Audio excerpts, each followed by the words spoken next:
bersyukur ya hari ini kita bersyukur hari ini kita bisa bersama-sama bertemu ya di tahun yang baru ini. Ini tahun ini bulan pertama kita bertemu secara virtual ini ya di tahun yang baru ini. Halo Kak Novi, gimana kabarnya nih Kak? Gimana tahun baru tahun ini? Senang, sedih, atau biasa aja Kak? Halo Kak Tika, halo semuanya, teman-teman, adik-adik yang terkasih dalam Tuhan Yesus. Tahun ini sih happy banget ya Kak di tahun yang baru karena masih dikasih kesempatan sama Tuhan untuk bisa masuk dan merasakan selama berapa hari ini kita 16 hari di tahun yang baru ini ya. Kesehatan yang pasti Tuhan anugerahkan dan kalau kita ada sampai saat ini ya karena anugerah Tuhan. Dan yang pasti sih bersyukur banget karena tahun 2021 yang kemarin nih Kak itu tahun yang challenging ya, yang amat sangat penuh perjuangan itu bisa kita lalui gitu kan. Satu keyakinan kalau tahun lalu aja Tuhan sanggup menyertai kita, kenapa kita mesti ragu untuk melangkah di tahun yang baru gitu Kak Tika? Ya, saya sih setuju banget ya Kak sama Kak Novi kalau misalnya kita juga harus perlu berjuang lagi nih di tahun yang baru ini ya gitu, walaupun memang tahun sebelumnya kita perjuangannya luar biasa nih dengan keadaan yang mungkin kita berada di tengah pandemi ya Kak, walaupun sekarang juga sama gitu ya, kita harus lebih ekstra lagi untuk menyerahkan hidup kita di tangan Tuhan ya, karena kita tahu sih kalau misalnya Tuhan itu selalu menyertai kita. Dan saya rasa juga teman-teman semua di sini merasakan penyertaan Tuhan yang sangat-sangat luar biasa pasti, ya. Kak, pasti. Iya. Cuman Kak Tika sama Kak Novi doang nih gitu. Pasti semuanya merasakan bagaimana turut campur Tuhan dalam setiap kehidupan kita ya Kak.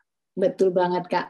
Ya kita harus yakin sih Kak kalau Tuhan itu nggak akan pernah meninggalkan kita. Tuhan itu akan terus memberikan pertolongan buat kita dalam situasi apapun ya. Kayak kita kalau kita ingat bangsa Israel yang muter-muter di padang gurun gitu kan, kalau kita konteks kita saat ini kita muter-muter di ruang pandemi yang kita nggak tahu mau kayak apa gitu, tapi satu hal Tuhan itu nggak akan membiarkan kita sendirian. Nah di kesempatan ini juga kita mau mengucap syukur Kak, dan biarlah tahun ini tuh kita benar-benar memantapkan hati dan semakin yakin bahwa Tuhan memang hadir untuk kita di tahun yang baru ini. Kita akan mengucap syukur atas semua hal yang sudah kita rasakan di tahun lalu, penyertaan Tuhan, segala hal yang boleh kita lewati dengan penyertaan Tuhan, Kak. Iya, oleh sebab itu kita semua akan bersama-sama memulai persekutuan kita hari ini, pengucapan syukur Tunas Remaja, PBC, GKK Pusat, dan juga Pos-Pos. Mari kita mempersiapkan hati kita. Saat ini kita akan mengambil waktu untuk bersaat teduh. Saat teduh dimulai.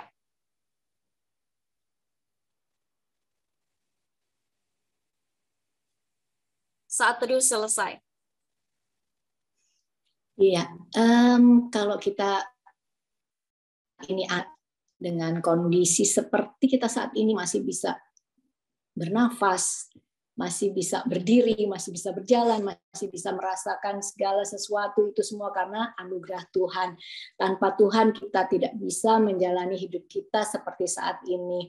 Untuk itu kita mari pujikan satu pujian yang sungguh luar biasa. Kita akan pujikan dengan sepenuh hati kita, ku ada sebab anugerah-Mu.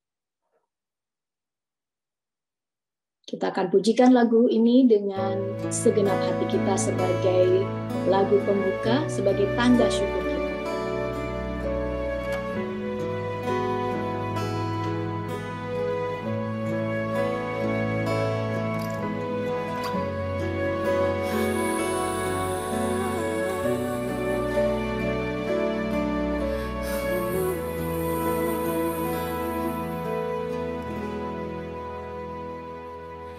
Ku ada sebab anugerah-Mu,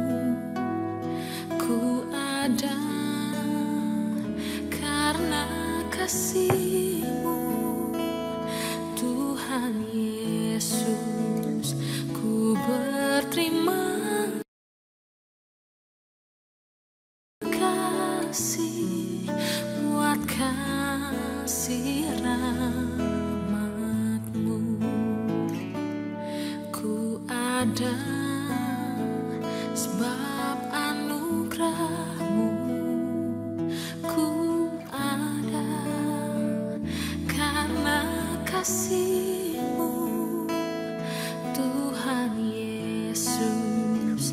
Ku berterima kasih buat kasih rahmat-Mu. Terima kasih Yesus, Yesus. Terima kasih, hanya anugerah-Mu buat hidupku sekarang. Ku kan memuji-Mu selamanya.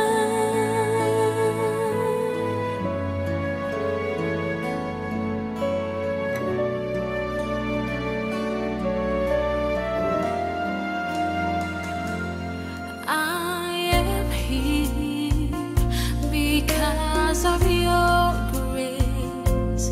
I am here because of your love, Lord Jesus. I am so thankful for your grace abounds to me. Thank you, Jesus, Jesus, Jesus. Thank you, Jesus. It's only by your grace that I could live today. Forever I will praise your name.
Untuk doa pembukaan, dengan kasih Kristus kami mohon Kak Natalia. Apakah sudah hadir Kak Natalia?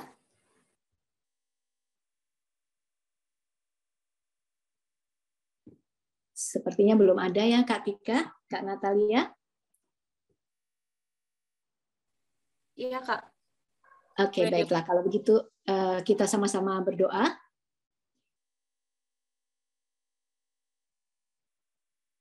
Itulah ucapan syukur kami Tuhan di pagi hari ini Bapa.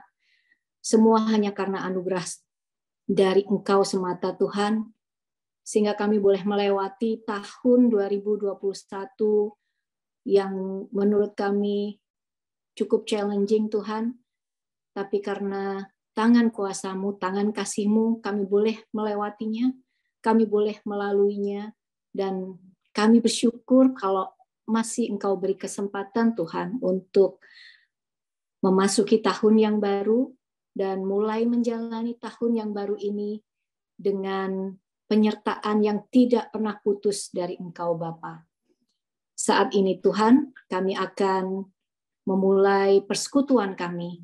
Biarlah Roh Kudus-Mu turun atas kami semua yang hadir pada saat ini, baik pembicara, semua yang mengoperasikan peralatan, laptop, dan juga sambungan internet. Bapak biarlah Tuhan berkati Tuhan tolong sehingga persekutuan ini boleh berjalan dengan lancar, boleh membawa sukacita buat kami, dan juga menyenangkan hati Tuhan. Terima kasih Allahku, kami mau serahkan doa yang jauh dari sempurna ini dan juga ucapan syukur kami ke dalam tangan kuasa-Mu. Dalam Kristus Yesus kami sudah berdoa. Amin. Ya, puji nama Tuhan, kita semua bisa kembali untuk bersekutu bersama ya, walaupun secara virtual ini. Tetapi mungkin dalam hati kita sudah rindu ya untuk bisa bertemu secara tatap muka. Dan beberapa ya hampir semua sudah menyelenggarakan sekolah offline ya gitu, dan kita terus berdoa supaya sebentar lagi Tunas Remaja dan juga BBC akan menyelenggarakan kebaktian secara offline juga ya gitu. Jadi kita terus berdoa, kita terus berharap sama Tuhan supaya kita bisa bertemu kembali tatap muka di gereja kita tercinta ya gitu. Dan sekarang saya mau mengajak kita semua untuk bersukacita di dalam Tuhan. Kita mau bersorak-sorai di dalam Tuhan, kita mau menaikkan syukur kita di hadapan Tuhan. Saya harap kita semua tidak hanya menonton nih, tetapi kita benar-benar bersorak-sorai bagi nama Tuhan. Menaikkan syukur. Siap memuji Tuhan lebih dahsyat. Tepuk tangan bagi Tuhan yang luar biasa. Kita memuji Tuhan bersama pada hari ini. Yang setuju tepuk tangan dong. Kasih yang begitu besar, lebih kuat dari dosa. Kasih yang menemukanku, selamatkan dan pulihkanku.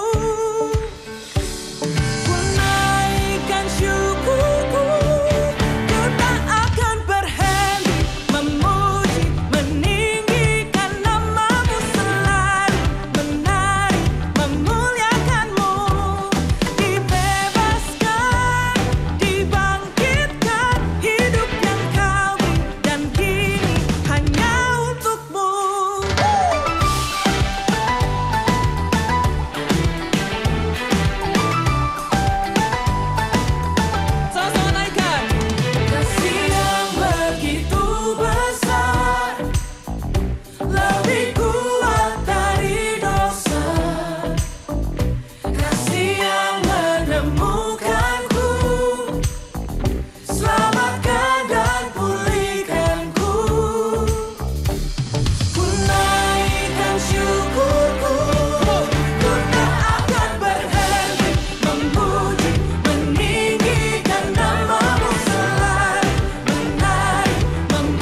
Wah, luar biasa. Sepertinya semangat sekali kita memuji Tuhan ya Kak Tika dan adik-adik semua serta teman-teman semua.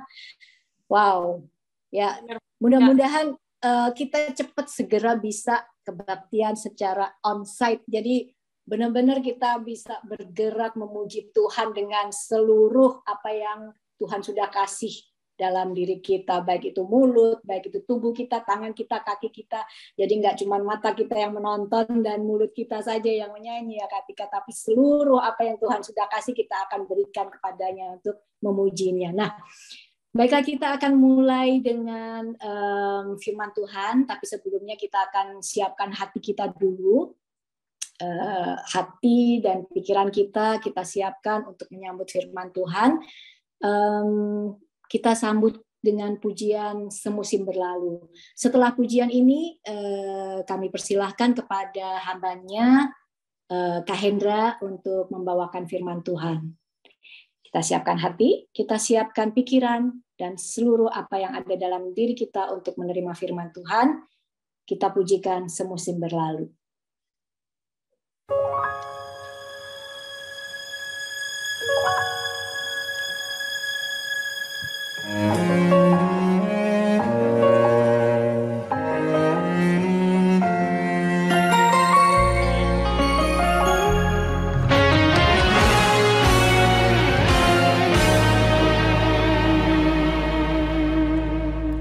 Semusim berlalu, namun kau selalu peliharaku.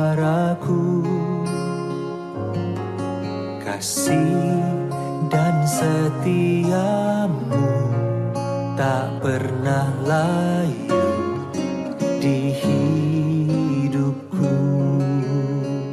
Lebih luas dari samudra, kebaikanmu Bapa takkan habis di hidupku. Lebih tinggi dari cakrawala, tak terbatas kasih-Mu. Sungguh ku bersyukur.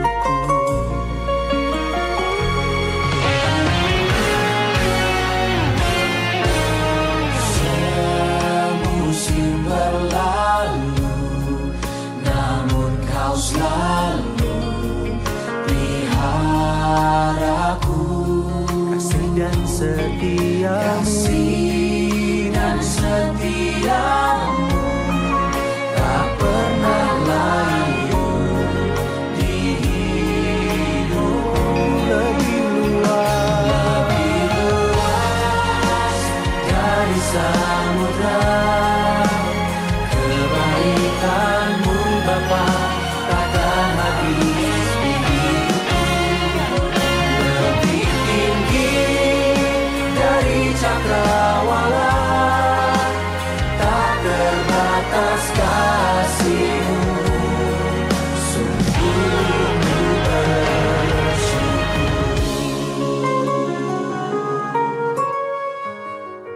Sungguh kasih setia Tuhan tidak terbatas. Kuasa-Mu selalu ada dalam hidup kami. Oh, terima kasih Tuhan.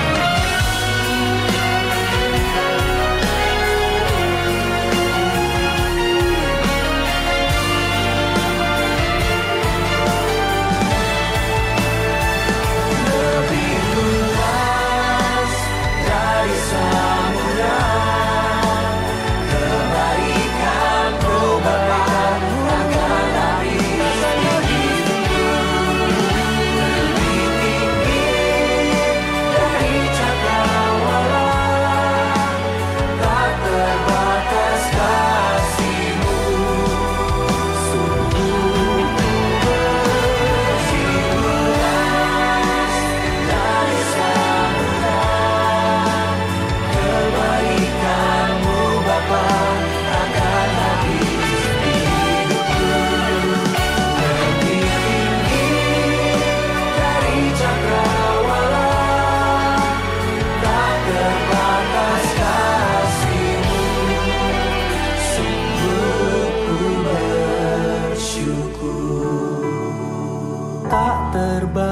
belas kasih-Mu, sungguh ku bersyukur.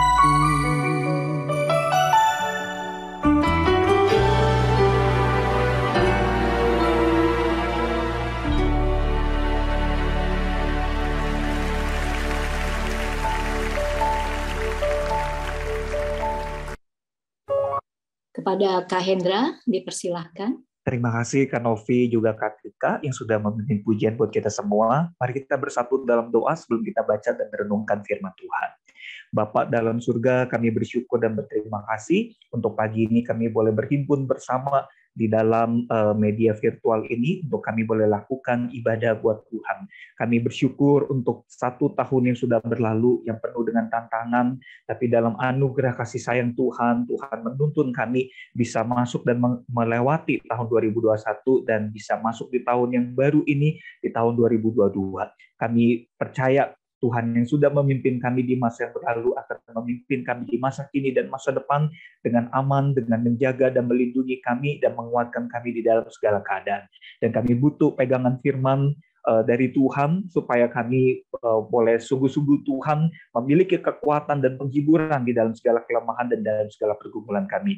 Karena itu kami mohon pertolongan Tuhan pada saat kami baca dan renungkan firman Tuhan.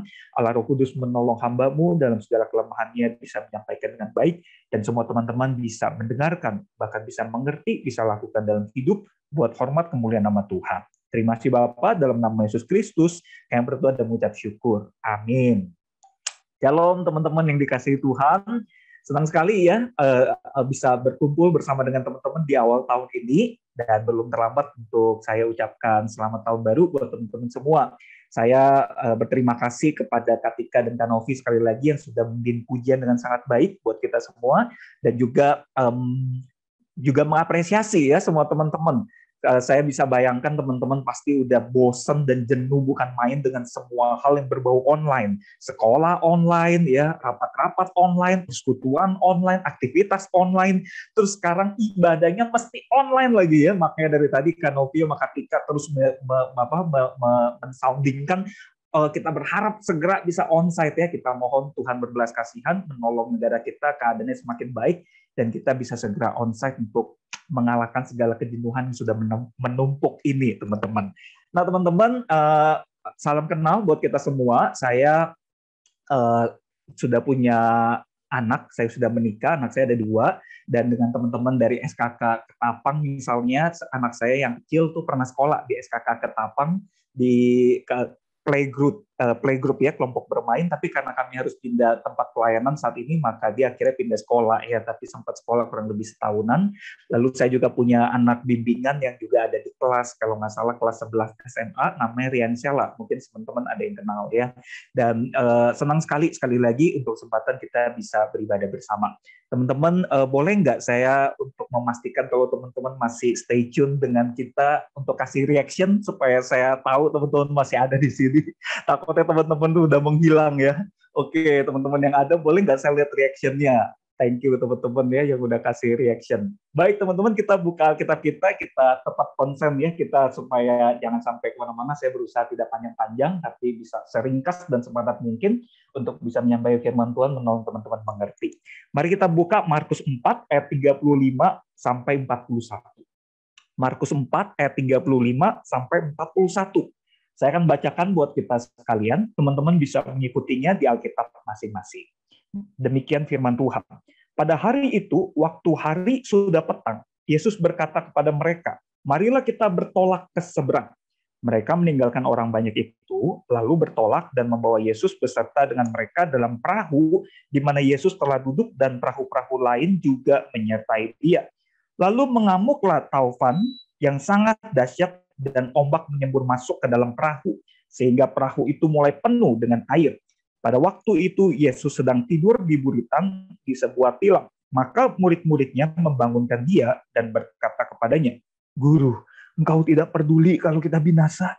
Ia pun bangun, menghardik angin itu dan berkata kepada danau, diam, tenanglah. Lalu angin itu reda dan danau itu menjadi teduh sekali. Lalu ia berkata kepada mereka, mengapa kamu begitu takut? Mengapa kamu tidak percaya?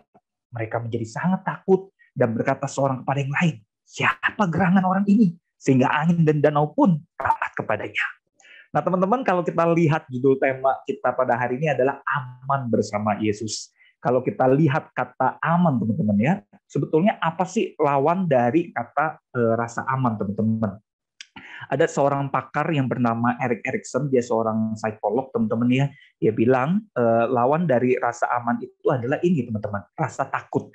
Nah dia mencetuskan satu teori dan dia melakukan penelitian kepada manusia dari bayi sampai orang dewasa, lansia, bahkan meninggalkan dunia ini, dan dia memperhatikan bagaimana dinamika perkembangan psikologis dan sosialnya teman-teman ya. Dan dia mencetuskan teori menarik sekali. Dia bilang begini, waktu bayi, dia bilang ya, bayi kan waktu lahir usia kira-kira 1 tahun sampai 2 tahun gitu, kan belum bisa ngomong. Nah, tapi uniknya kalau kita perhatikan bayi itu kalau digendong sama mamanya, dia bisa anteng, dia bisa tenang, dia bisa nggak nangis. Tapi kalau digendong sama orang yang dia nggak kenal, misalnya tetangganya, atau digendong sama siapa orang asing begitu, wah dia bisa nangis, lucu. Padahal dia nggak bisa ngomong dan dia kan juga masih bingung, ini mama saya ini siapa, kan nggak terlalu tahu gitu ya. Tapi kenapa soal gendongan aja dia bisa bedain mana mamanya, mana bukan mamanya ya. Bahkan papanya kalau nggak mahir gendong gitu atau jarang gendong juga papa yang gendong bisa nangis dia bisa nggak nyaman. Nah, rupanya kata dia begini, bayi itu sebetulnya ada satu tugas perkembangan. Meski dia belum bisa ngomong, dia cuma bisa nangis ya. Tapi sebenarnya ada satu tugas perkembangan yang penting yang dilakukan oleh bayi, yaitu tugas perkembangan percaya atau tidak percaya. Rupanya bayi, meski dia belum bisa ngomong, dia itu udah bisa kembangkan dia percaya atau tidak percaya pada orang yang menggendong dia. Kalau mamanya, dia percaya karena dia percaya mamanya sayang dia, jaga dia, karena dia percaya, dia rasa aman. Makanya dia kalau digendong mamanya, dia nggak nangis. Tapi kalau yang bukan mamanya, wah kenapa dia nangis? Karena dia nggak percaya. Dia nggak percaya ini yang bukan mamanya tuh bisa menggendong dengan aman, bisa menggendong dengan baik, nggak membuat dia jatuh, nggak membuat dia keseleo dan sebagainya. Makanya dia nangis. Karena apa? Dia tidak rasa aman alias dia rasa takut, teman-teman. Dia takut ada bahaya yang bisa mengancam diri dia. Nah, teman-teman bicara soal rasa takut, sebetulnya fear atau rasa takut pada dasarnya adalah hal yang wajar yang ada pada kita, yang dalam desain Tuhan Allah berfungsi untuk melindungi dan menjauhkan kita dari bahaya.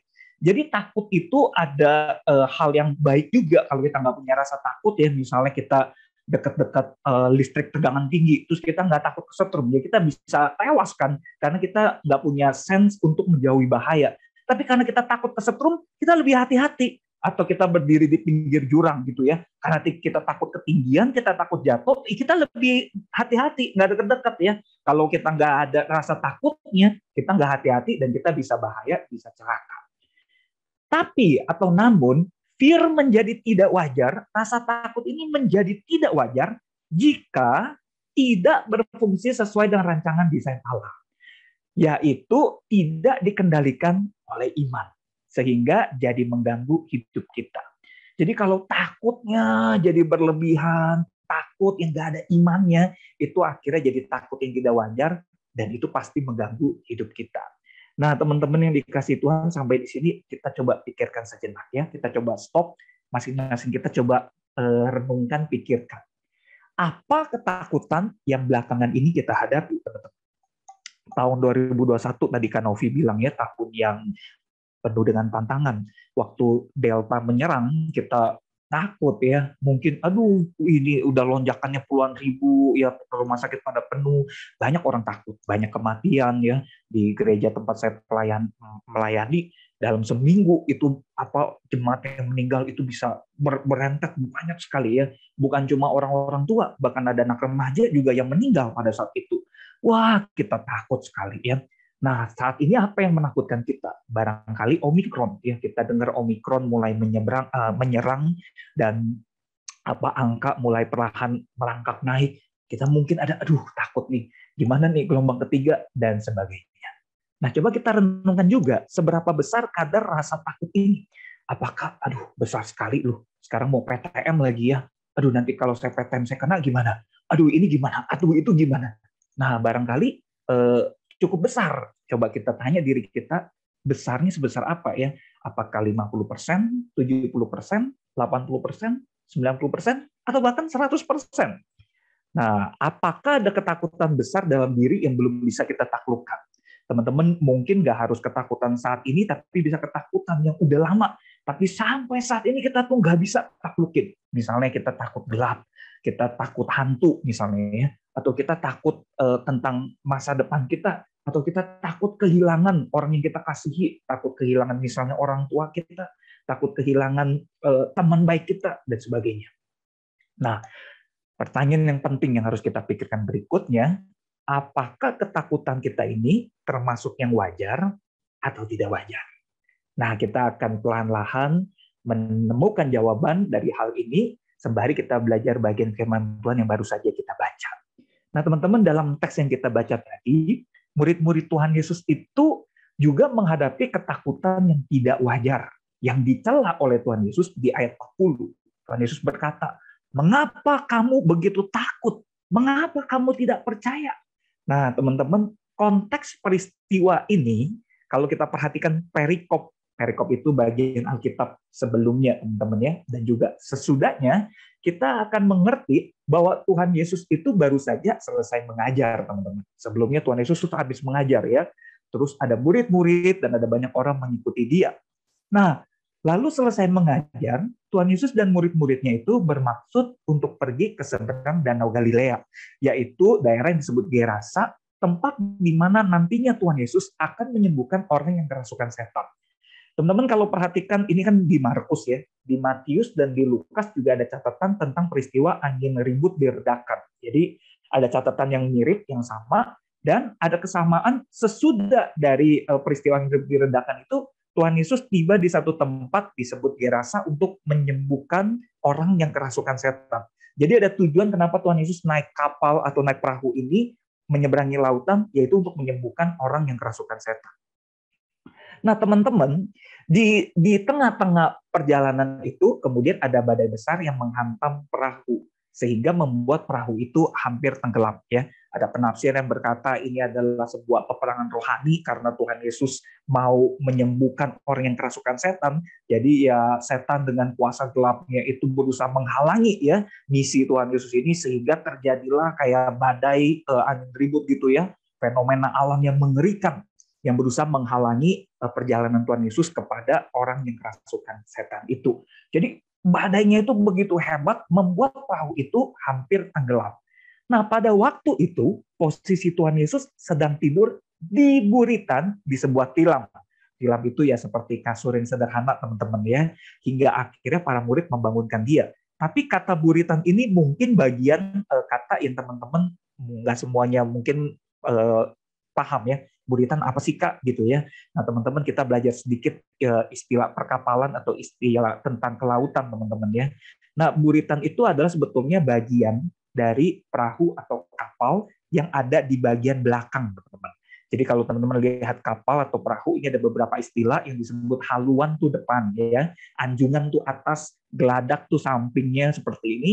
Kalau perut dari si kapal itu disebut lambung, di bawahnya itu ada bagian yang di bawah air itu disebut lunas, lalu ada propellernya, ada jangkarnya, dan bagian belakang itu buritan. Jadi waktu catatan Alkitab berkata Tuhan Yesus tidur di buritan, itu berarti di bagian belakang dari perahu itu.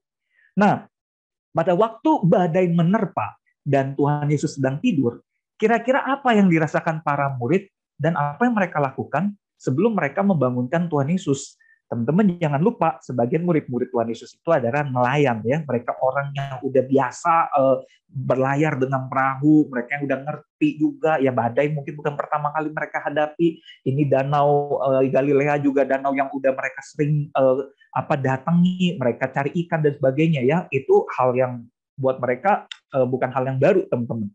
Nah, kalau kita perhatikan dari celaan Tuhan Yesus di ayat 40, kita tahu mereka tuh sangat ketakutan. Ya, tadi kan di awal kan Tuhan Yesus menegurkan, saya tunjukkan, mengapa kamu begitu takut, mengapa kamu tidak percaya gitu ya.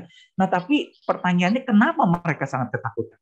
Nah, ada beberapa hal yang kita bisa lihat. Pertama, taufan mengamuk dengan sangat dahsyat. Jadi ya, wah ini taufannya ngamuknya dengan sangat dahsyat.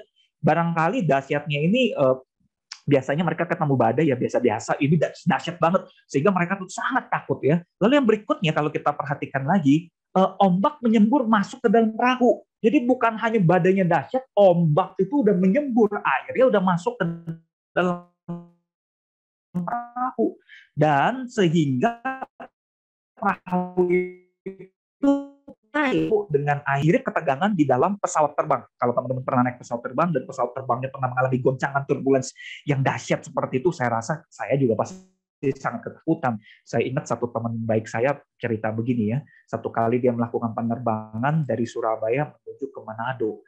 Wah, dia berkata waktu dia naik pesawat itu dia takut setengah mati. Goncangannya bukan cuma goncangan begitu, kalau dia nggak pakai sabuk pengaman itu sampai dia tuh badannya udah bisa sampai ke nabrak langit-langit pesawatnya teman-teman. Jadi goncangannya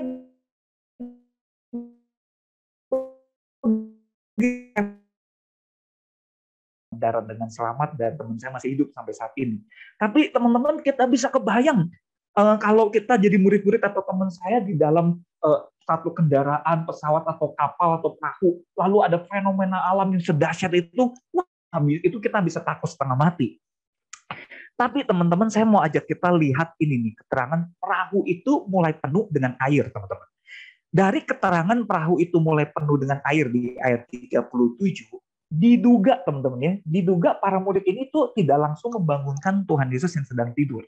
Sekali lagi karena mereka sebagian adalah nelayan pelaut yang udah berpengalaman, barangkali mereka mencoba mencari cara mereka sendiri dulu ya untuk mengatasi kesulitan ini. Karena kan ada keterangan perahu itu mulai penuh dengan air. Jadi sebelum mulai penuh ya mungkin mereka udah melakukan banyak hal gitu ya. Barulah mereka membangunkan Tuhan Yesus yang sedang tidur. Sampai di sini saya mau ajak kita pikirkan sebentar lagi teman-teman ya. Jika hal ini kita pantulkan pada diri kita, bagaimana reaksi kita waktu kita berhadapan dengan masalah dalam hidup kita? Apakah kita juga bereaksi pertama kali dengan mengandalkan kekuatan dan pengalaman kita, atau kita pertama-tama akan langsung mengandalkan Tuhan dalam doa terlebih dulu? Jadi waktu masalah menerpa kita, coba kita ingat, kita ini akan memulainya dengan langsung cari Tuhan dalam doa, atau kita cari jalan keluar sendiri dulu, mentok baru cari Tuhan. Nah, teman-teman, ini penting, teman-teman ya. Karena apa? Firman Tuhan tuh ingatkan kita harus mengandalkan Tuhan, bukan mengandalkan manusia atau kekuatan diri sendiri. Kalau kita nih membiasakan cari Tuhan di belakangan, kita akhirnya jadi ngandelin diri sendiri, ya. Dan itu tidak baik buat pertumbuhan iman kita. Karena Tuhan kehendaki, kita nih harus andalkan Tuhan. Setelah kita berdoa, bukan berarti kita diem aja, nggak tanggung jawab. Ya kita tetap berusaha, tapi nomor satu, kita seharusnya cari Tuhan terlebih dahulu. Nah, kita lanjut. Karena hambatan pertumbuhan iman ini, mereka bukan hanya jadi takut secara tidak wajar, teman-teman. Tapi mereka juga tidak mengenal Tuhan dengan benar. Sehingga mereka berkata pada Tuhan, Guru, Engkau tidak peduli kalau kita binasa. Mereka menyalahpahami Tuhan sebagai Tuhan yang tidak peduli. Karena mereka lihat di badai begitu hebat, kok Tuhan enak-enakan tidur, kok Tuhan nggak bangun, kok Tuhan nggak tolongin mereka. Jadi mereka menyalahpahami Tuhan sebagai Tuhan yang tidak peduli. Teman-teman, di dalam kondisi pandemi ini, barangkali kita juga bisa menyalahpahami Tuhan seperti itu ya. Kita tidak mengenal Tuhan secara benar, lalu kita menganggap Tuhan tidur, Tuhan nggak peduli dengan kita. Kok orang tua saya sakit, keluarga saya sakit, saudara saya sakit, kena COVID dan sebagainya, kok Tuhan tidak sembuhkan. Bahkan kok Tuhan izinkan dia meninggal dan sebagainya. Kita tuh kalau nggak hati-hati, kita bisa seperti murid-murid nih. Menyalahpahami Tuhan sebagai Tuhan yang tidak peduli. Catatan Alkitab berikutnya kemudian di ayat 39a dicatat begini. Tuhan Yesus pun bangun, menghardik angin itu, dan berkata kepada danau itu, diam, tenanglah. Nah kemudian di ayat 39b, lalu angin itu reda, dan danau itu menjadi teduh sekali. Jadi waktu Tuhan Yesus bertindak dengan cepat sekali, hanya berkata, diam, tenanglah. Lalu danau itu menjadi teduh sekali, angin itu reda, teman-teman. Nah teman-teman, setelah ini udah reda, badai sudah berlalu. Ayat 40, Tuhan berkata pada mereka, mengapa kamu begitu takut? Mengapa kamu tidak percaya? Ada satu jawaban jujur lain yang sebenarnya belum sempat terucap nih oleh para murid, yaitu mereka tidak percaya misalnya fenomena alam ya, taufan lah, ombak menyembur masuk. Tapi sebetulnya dari teguran Tuhan Yesus kan Tuhan Yesus berkata, mengapa kamu tidak percaya? Berarti ada satu alasan jujur yang bikin mereka begitu takut sampai takutnya nggak wajar, karena mereka tidak percaya bahwa Tuhan Yesus berkuasa atas alam semesta, teman-teman. Disinilah kita bisa mengerti bahwa yang ditegur oleh Tuhan itu bukan semata-mata rasa takutnya, teman-teman, tapi rasa takut yang salah, yaitu lebih takut pada sesuatu yang di bawah kuasa Tuhan melebihi kuasa Tuhan. Teman-teman lihat, Tuhan cuma bilang, diam, tenanglah. Berarti alam yang dahsyat itu kan memang mengerikan, memang menakutkan, tapi dia di bawah kuasa Tuhan. Nah, murid-murid ini lebih takut pada alam yang dahsyat itu yang di bawah kuasa Tuhan, melebihi takut kepada Tuhan yang lebih berkuasa. Dan inilah inti masalahnya, teman-teman. Karena siapa atau apa yang kita yakini paling kuat, itu yang akan menguasai pikiran dan tindakan kita. Nah, teman-teman coba kita pikirkan, buat kita tuh Tuhan yang ada hal lain yang lebih kuat daripada Tuhan. Waktu saya melihat ke belakang, teman-teman ya, ke masa lalu, ke tahun lalu atau tahun-tahun sebelumnya, ada satu peristiwa yang sangat menakutkan saya, yaitu waktu anak pertama saya, waktu itu dia berusia kurang lebih 3 tahun, dia seorang anak perempuan, dia manjat pagar, teman-teman. Waktu dia manjat pagar, pagarnya itu kalau dari dalam rumah, karena kalau dari dalam rumah tuh ada tangga kecil naik gitu ya, terus ke halaman rumput, lalu bisa baru manjat pagar. Jadi kalau dari halaman rumput ke pagar, ya mungkin cuma 1 meter. Lalu kalau dia jatuhnya ke rumput, ya rumput lebih empuk, mungkin lebih nggak bahaya. Tapi waktu itu dia panjat pagar, dia jatuhnya ke depan. Nah, dari pagar itu kalau ke depan, itu tingginya bisa kurang lebih 2 meter, teman-teman. Jadi tinggi. Nah, waktu dia jatuh ke depan, wah, di depan itu batu-batuan, bukan rumput. Jadi dia kepalanya menghantam paving, ya, paving batu konblok begitu. Terus bagian kepala kanannya sini langsung pecah, teman-teman. Darahnya ngucur keras ya. Dan waktu itu saya lagi nggak ada di rumah, saya lagi ikut retreat karena waktu itu saya sedang kuliah teologi. Saya sedang ikut retreat awal semester.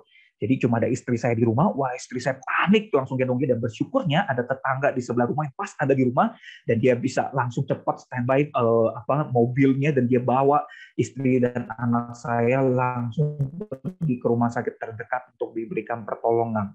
Lalu buru-buru dokter menjahit kepalanya yang bocor itu, bajunya banyak darah, teman-teman. Terus kemudian dilakukan CT scan, mau dicek kepalanya itu dalamnya ada masalah nggak.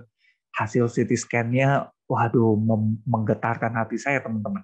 Ternyata hasil CT scan-nya itu tulang kepalanya ini, tulang tengkoraknya itu ada keretakan, teman-teman. Keretakannya itu tuh ada satu sisi yang lebih naik, terus sisi di bawahnya lebih turun. Terus dokter kasih penjelasan begini, Pak, ini bahaya, Pak. Karena kan dia retak nih. Kalau yang bawah ini tumbuhnya nanti gak nempel atasnya, dia lalu akan menancap ke, bisa kejang-kejang.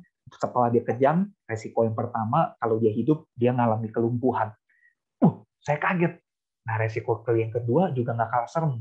Habis dia kejang-kejang, kalau dia nggak lumpuh, dia meninggal dunia. Waduh, teman-teman, saya dengar itu sama istri saya langsung nangis, teman-teman. Kami langsung syok setengah mati. Tapi dokter bilang begini, ini 4 hari masa kritis, Bapak ya. Jadi dirawat, dijaga secara intensif 4 hari. Mudah-mudahan 4 hari ini nggak ada kejadian. Kalau 4 hari dia kejang, berarti yang saya duga terjadi. Jadi dijagain. Nah, salah satu ciri dia akan mulai kejang itu kalau demamnya mulai tinggi. Nah, selama 4 hari itu, teman-teman, saya tuh betul-betul siang malam masuk ke dalam kamar mandi rumah sakit itu berlutut berdoa. Saya takut sekali. Takut sama resiko buruk yang akan terjadi pada anak saya. Dan saya tuh mohon Tuhan tolong, Tuhan tolong. Dan saya terus mohon Tuhan kuatkan saya untuk ingat dan percaya bahwa ada Tuhan yang lebih berkuasa daripada bahaya yang menakutkan itu. Dan kalau apapun yang terjadi, ajar saya untuk tetap percaya semua ini terjadi di dalam kehendak Tuhan dan Tuhan kasih kekuatan buat saya. Dan selama saya berdoa itu, saya memang berat, tapi saya perlahan-lahan merasa Tuhan kuatkan, Tuhan tenangkan, dan bersyukur sekali Tuhan kasih bonus. 4 hari masa bahaya itu berlalu, dan anak saya sekarang udah remaja, udah kelas 1 SMP, dan dia baik-baik, sehat-sehat saja. Jadi saya bersyukur sekali. Nah teman-teman yang dikasih Tuhan, ada satu insightful point ya, satu hal yang sangat membuka wawasan kita di ayat 41, Alkitab mencatat begini, mereka menjadi sangat takut, murid-murid ya, dan berkata seorang kepada yang lain, siapa gerangan orang ini, sehingga angin dan danau pun taat kepadanya. Teman-teman, ayat 41 itu dan badainya udah reda, danaunya udah tenang, anginnya udah nggak ada. Tapi Alkitab mencatat mereka menjadi sangat takut. Tadinya mereka takut sama badai, tapi ini danau udah tenang, badai udah reda, kok Alkitab masih mencatat mereka menjadi sangat takut? Nah teman-teman,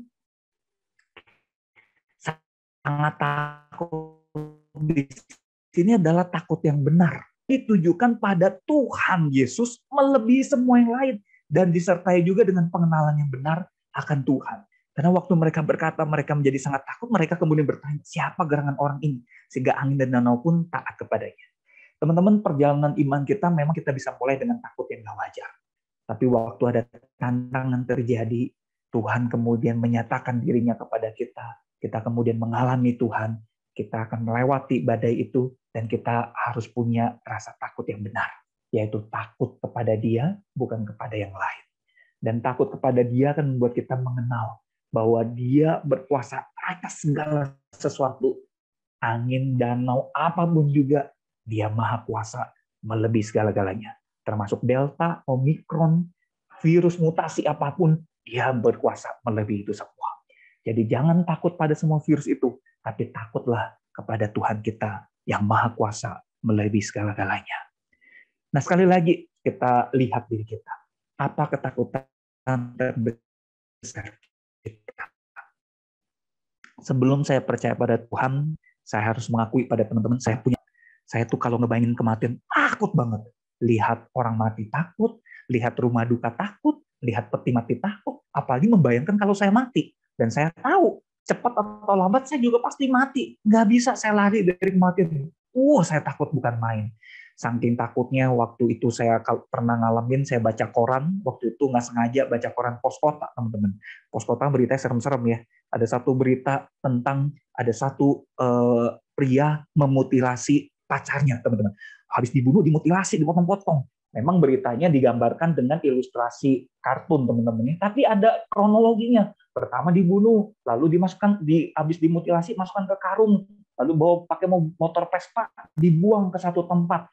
Waktu saya lihat itu, saya baca judul beritanya. Waktu itu saya masih SD, teman-teman. Saya takut. Terbayang-bayang terus ya. Sampai saya ingat malamnya saya nggak bisa tidur. Waktu itu saya harus tidur duluan karena orang tua saya kan masih kerja dan sebagainya. Jadi saya harus tidur duluan karena besok jendelanya nggak ada tiranya. Jadi jendelanya tuh terbuka gitu. Terus saya waktu lagi tidur, saking takutnya saya membayangkan arwah dari si korban mutilasi itu tuh melayang-layang di depan jendela saya, menakut-nakuti saya. Saya sampai pucat, masih sampai keringet dingin.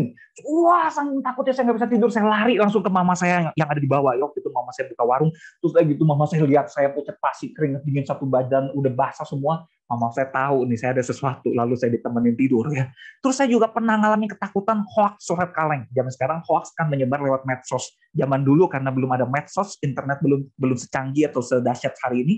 Waktu itu hoaxnya disebarkan lewat fotokopian, teman-teman. Jadi ada yang sebarin hoax itu dia ketik, teman-teman ya. Ketiknya beritanya gini.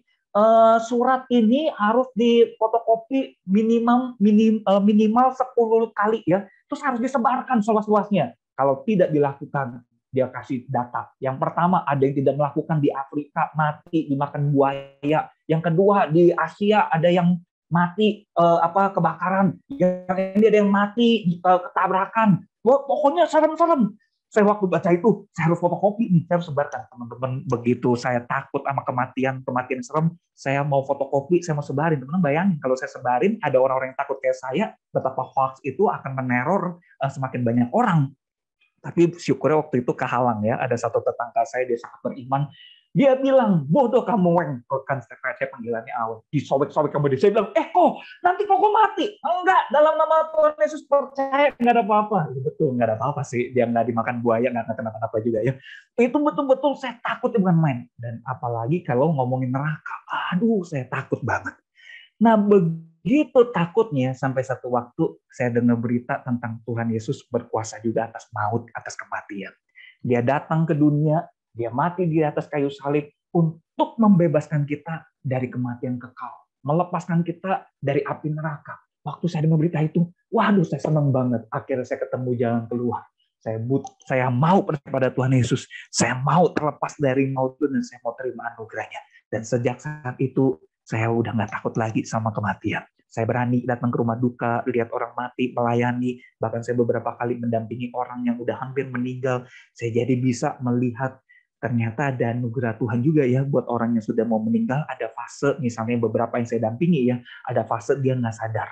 Waktu dia nggak sadar, baru dia menghembuskan nafas. Jadi kematian tidak terlalu menakutkan atau mengerikan buat orang-orang yang menjelang ajalnya. Jadi saya akhirnya semakin dikuatkan oleh Tuhan yang baik itu. Dan perlahan-lahan ketakutan saya mulai berkurang dan gak lagi senggak wajar waktu dulu. Nah teman-teman yang dikasihi Tuhan, kesimpulan dari renungan kita hari ini adalah gini. Kita harus pindahkan ketakutan kita pada Tuhan. Karena Tuhan berkuasa melebihi dan di atas segala-galanya. Waktu kita bisa pindahkan semua ketakutan kita kepadanya, itulah tandanya kita percaya sepenuhnya kepada Dia. Dan waktu kita percaya sepenuhnya kepada Dia, waktu kita alami masalah, persoalan dalam hidup kita, kita baru masuk awal tahun ya, tapi kita dengar berita udah serem-serem. Beberapa hari lalu Jakarta gempa bumi, kenceng banget ya. Saya dapat berita beberapa teman saya, aduh kenceng banget, saya deg-degan, takut, serem ya. Kita baca berita rumah sakit sampai keluar semua pasiennya, ya sampai wah mengerikan. Lalu ada gunung meletus, ada banjir, ada macam-macam teman-teman. Lalu kita kalau teman baca berita di satu daerah di luar negeri, namanya daerah Tonga, itu ada tsunami sekarang. Teman-teman, memang kayaknya mengerikan ya. Ada Omikron lah, gelombang 3 lah, apalah. Tapi ingat, kalau kita bisa serahkan semua takut kita kepada Tuhan, kita akan mengerti bahwa Tuhan ada selalu di dekat kita. Dan akhirnya kita akan mengerti juga bahwa lewat semua kejadian yang Tuhan izinkan terjadi dalam hidup kita, kita akan semakin memiliki pengenalan yang benar kepadanya. Dan kita akan aman bersama Dia. Seperti tema yang kita renungkan hari ini. Teman-teman, kita sudah lewatin tahun yang menakutkan 2020, 2021. Tapi kalau kita nengok ke belakang, kita lihat Tuhan menjaga kita lewat masa-masa serem, tapi bisa akhirnya aman. Nah, kita percaya tahun ini, apapun yang terjadi, nggak usah takut. Ada Tuhan yang beserta kita, dan kita akan bisa melewatinya bersama dengan Tuhan. Dan kita akan aman bersama Dia. Kalau misalnya ada sesuatu yang bikin kita deg-degan, harus ngalamin juga. Percayalah, waktu Tuhan izinkan terjadi, seperti Tuhan izinkan badai itu di alam murid-murid, Tuhan tetap ada di dalam perahu yang sama, bersama dengan murid-murid, bersama dengan kita. Tuhan tidak tinggalkan. Yang terpenting, kita cepat-cepat datang kepada Dia. Kita cepat-cepat berpegang pada Dia. Dan dengan bersama dengan Dia, di dalam perahu yang sama, kita percaya, kita akan aman. All is well. All is well. Amin. Mari kita bersatu dalam doa. Bapa dalam surga, kami bersandar berserah kepada-Mu. Semua anak-anak di usia kami, dari yang termuda hingga yang tersenior, semua kakak-kakak pembimbing, kami lemah, kami banyak takut dengan banyak hal di dunia ini. Termasuk Omikron, mutasi apapun, Tuhan kami sesungguhnya takut. Tapi kami bersyukur firman Allah ajarkan kami punya Tuhan yang melebihi segala-galanya. Dan dengan bersandar pada Tuhan, dengan ada Tuhan bersama kami di perahu kehidupan ini, kami boleh yakin kami bisa aman melewati badai apapun yang Tuhan izinkan terjadi. Bapa dalam surga, kuatkan iman kami, sehingga kami tidak memiliki takut yang salah, tapi kami punya takut yang benar pada Tuhan, dan pengenalan yang benar pada Tuhan. Kuatkan iman kami senantiasa ya Bapa. Terima kasih. Dalam nama Yesus Kristus kami berdoa dan mengucap syukur. Amin. Tuhan berkati teman-teman semua. Oke, terima kasih banyak untuk Kak Hendra yang sudah menyampaikan firman Tuhannya, firman Tuhan yang sangat-sangat luar biasa yang terus mengingatkan kita ya untuk berserah kepada Tuhan. Teman-teman yang masih ada di Zoom ini boleh open cam. Kita semua bisa bersyukur ya sama Tuhan karena kita bisa mendengar firman Tuhan yang sungguh-sungguh luar biasa yang menyadarkan kita untuk Tuhan itu ada. Tuhan itu selalu menyertai setiap hidup kita. Dan apapun ketakutan yang kita rasakan, jangan jadikan ketakutan itu lebih besar daripada Tuhan. Karena kita punya Tuhan yang lebih besar dari apapun itu. Mungkin kalau kita punya rasa takut, itu suatu hal yang wajar ya gitu, tetapi jangan jadikan itu sebagai alasan untuk kita itu jadi lupa sama Tuhan gitu. Yang pertama yang harus kita cari adalah Tuhan. Jangan kalau sudah mentok baru cari Tuhan ya gitu. Itu sangat menyadarkan kita semua ya untuk menomorsatukan Tuhan dalam setiap kehidupan kita semua.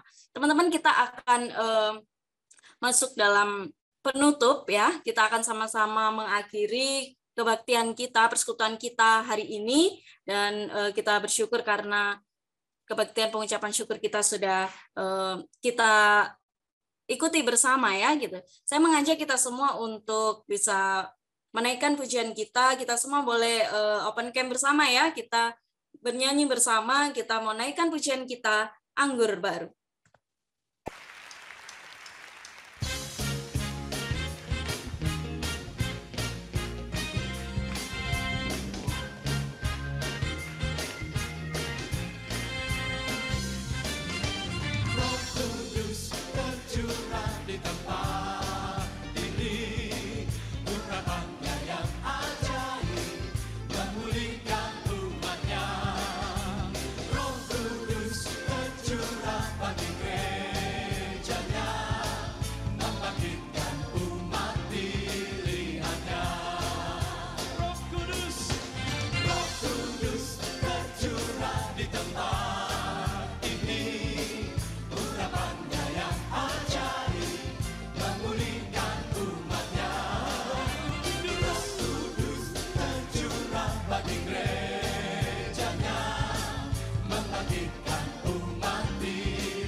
Haleluya, puji Tuhan. Ya, biarlah firman yang sudah disampaikan dan pujian yang sudah kita naikkan boleh menambah semangat kita, boleh memperkuat iman kita untuk melewati hari-hari selanjutnya di tahun 2022 ini. Baiklah, untuk doa penutup, kami minta kembali kesediaan dari Kak Hendra untuk doa penutup dan juga berkat buat kami semua. Mari kita satu dalam doa. Bapa dalam surga, kami akan akhiri ibadah kami pada hari ini. Sekali lagi kami bersyukur Tuhan untuk semua kebaikan-Mu. Syukur juga firman Allah yang boleh ingatkan kami, kuatkan kami, dan teguhkan kami. Sesaat lagi kami akan berpisah dan kami akan melanjutkan pelayaran kehidupan kami. Kami terus berharap berkat penyertaan Tuhan menaungi kami, membawa kami semua untuk selalu mau dekat-dekat pada Tuhan. Kami mungkin bisa jenuh beribadah online. Kami mungkin bisa jenuh berdoa atau baca firman Tuhan. Tapi kiranya Allah Roh Kudus menjaga, menguatkan kami di dalam segala kejenuhan, kelemahan kami. Supaya kami boleh sungguh-sungguh ditambahkan semangat, sukacita, dan juga antusias untuk semakin dekat, semakin rindu hidup bersama dengan Tuhan dan juga bagi Tuhan. Bapak yang tolong kami sekali lagi di pelayaran kami di tahun 2022 ini, supaya pelayaran ini bisa berjalan dengan aman, dengan perlindungan, penyertaan, dan kasih setia Tuhan.